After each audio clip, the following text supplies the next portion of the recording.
Love's going to get a run out. He hammers it down. It's live action out there. We're back. Time for another edition of the Carolina Insider Rapid Reactions Edition. Carolina falls in the season finale to Duke 62-57. Blue Devils in the game on a 6-0 run. Tar Heels don't have any field goals for the final 4+ minutes. Jones Angell Adam Lucas here with you. And Adam, unfortunately, some of those things I just read off sounded very similar to the first game between these two teams when the final was 63-57. Very tight game in the final moments, and Carolina failed to execute then. Tar Heels failed to execute now. Yeah, Duke did just enough to win the game, and Carolina just couldn't shoot the ball. 30% from the field for the game, 21% from the three-point line for the game. Really the only place Carolina shot the ball well, and the only reason they were in the game was because they got to the free throw line much more effectively than they did in Durham. The Tar Heels go 18 for 21 from the charity stripe. But down the stretch, you've got to make baskets, and the Tar Heels just could not do that as Duke slowly and painfully and methodically just edged out to a bigger lead. Davis and Baycott, Adam, 10 of 21 from the field. Everybody else was 7 for 35. Yeah, and some of those shots were in the paint. The Tar Heels end up with just 16 points in the paint. If you only get 16 points in the paint and you shoot 21% from three, how was Carolina in that game? It must have been the free throw line, but those are not winning numbers. Yeah, Tar Heel defensively actually probably played well enough to win. Duke shot just 38% from the field, 4 of 13 from three. They did get to the free throw line as well. Tar Heels were down big in the rebounding category in the first half, actually ended up evening that up and was much better on the glass in half number 2. But in total, it is a 5-point Blue Devil victory. Carolina 17 and 11 from Armando Baycott. RJ Davis had 17. Caleb Love had 11, but was 3 of 12 from the field. Leaky Black was 3 of 16 from the field for 9 points. I had an opportunity to talk to Coach Davis after this one. Let's let you watch and listen to that. And then Adam and I will come back and wrap things up here on the Carolina Insider. Yeah, thank you, Eric. We are indeed inside the Continental Tire Coach's Corner. Duke gets the win here in Chapel Hill over the Tar Heels 62-57. Coach, thanks for your time as always. And some offensive struggles down the stretch. Tar Heels didn't have a field goal in the last 4+ minutes. What in your mind were the challenges there in the last couple minutes? Well, I felt like we had open looks. We missed layups. You know, at the end of the day, you just have to make plays. You have to make shots. It is what it is. And down the stretch, we had opportunities to score a lot around the basket, and we weren't able to convert. And so, you know, in these type of games where especially it's close towards the end of the game, the margin for error is very small on both ends of the floor, and you have to make plays. And unfortunately, Duke made a couple more plays than us. Leaky took 16 shots. That was the most on your team. Were you happy with most of the shots that he was getting this evening? Well, I mean, I don't have an account for every shot that he took. I love Leaky out there on the floor.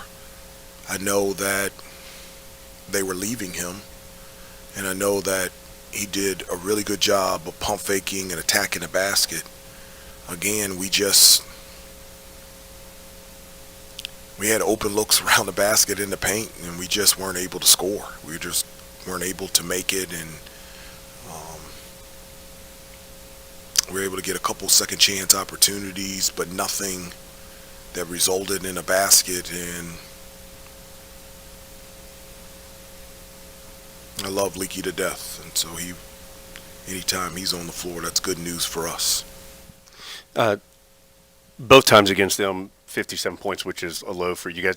Did you feel like there was something they did defensively that caused you trouble more than just some shots weren't going in for you? Well, I mean, they always cause some problems because of their length, and so it is difficult because of their length to be able to get to the basket. But in this game, which was much different than the first game, we were able to get to the free throw line, and we made 18 to 21 free throws.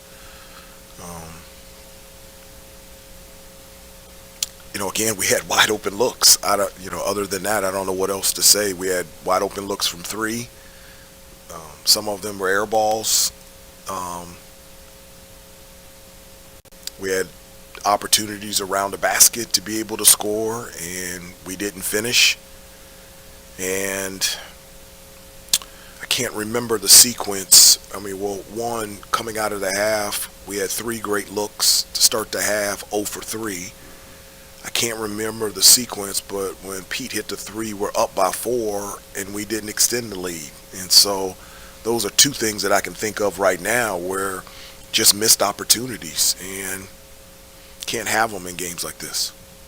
What'd you guys, in your mind, do better on the glass? They had a big advantage in the first half in that area. You guys ended up evening that up and having a little better second half in that regard. Well, our goal in the second half was not give them any second chance opportunities. They had 7 offensive rebounds in the first half, and they had 3 in the first 4 minutes. So for a 16-minute stretch, they didn't get an offensive rebound, which was great for us, being able to get out in transition, to be able to score.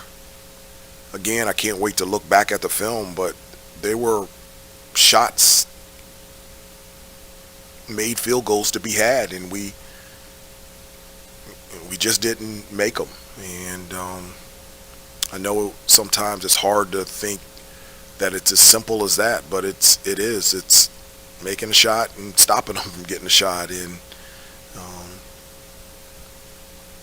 we didn't get to stop one-on-one against Filipowski, got a foul. We didn't get to stop. Roach went in for a layup when we had 2 to 3 guys sitting right there in the lane. And we had the same shots, and we didn't make them. And so you have to compliment Duke for that. I was going to ask you about Filipowski. He had 22 and 13. Obviously, he's likely ACC Rookie of the Year, terrific player. Just what are the challenges in trying to guard him? Well, the thing that, he does a number of things really well, but when he's in the game, especially with Young and Lively, that's 7 feet at the power forward position. The thing that he does really well is he draws fouls, and he's a great offensive rebounder off of his own shot. And so you have to be disciplined to defend him without fouling, and also to be tough enough to not allow him to get an offensive rebound on his basket. And down the stretch, they threw it to their 2 players. They threw it to Filipowski, he got the foul. Then they gave it to the pick and roll to Roach, and he was able to get the layup. And we didn't respond. Tar Heels now head to Greensboro, coach 7 seed. They'll play either Boston College or Louisville in that game on Wednesday. What's your mindset heading into that tournament? Obviously an important one for your team. Yeah, it is. I told the guys in the locker room after the game, I didn't say very much. I told them I was, very sad.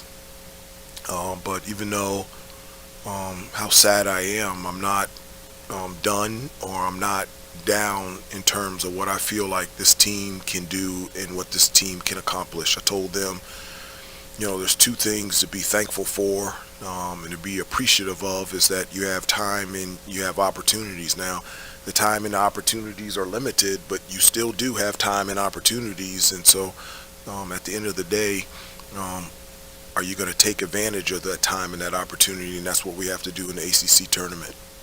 Carolina begins play in Greensboro, guys, on Wednesday, 7 o'clock, again against either Boston College or Louisville. That's Hubert Davis inside the Continental Tire Coach's Corner. So it's on to the ACC tournament for the Tar Heels. And Adam, hard to know how many games the Tar Heels need to win in this event to feel good about the NCAA tournament. Certainly the easy answer is 4. Go ahead and get that automatic bid to try and move on. Anything short of that, and the Tar Heels are going to be sweating out Selection Sunday. Yes, and this is not where we thought we would be talking to you at this point in the season. Tar Heels are going to have to win that opening game on Wednesday against the winner of Louisville and Boston College in order to get a shot at Virginia on Thursday. That would be a good win. The Tar Heels, of course, already have a win over the Cavaliers, but at this point, given everything else that can happen in conference tournaments, I think really the only way you can feel good about Carolina's chances is if, as Jones said, they win 4 games and get that automatic bid. That's the only way they can be certain at this point in time. Tar Heels finished the regular season 19-12, 11-9 in ACC play. They are the 7th seed in the upcoming ACC tournament. That will be in Greensboro. Tar Heels play Wednesday, 7 o'clock, as Adam said, against either BC or Louisville in the second round. That'll be the first game for the Heels. Should they win that, they would then move on to face Virginia on Thursday. Not what Carolina wanted today. The lowest field goal percentage in a game of the season, tied for the lowest amount of points on the season, tied with the last time Carolina played Duke, when it only scored 57 points as well. Blue Devils win it by 5. Thanks for joining us here on the Carolina Insider. Love's going to get a run out. He hammers it down. It's live action.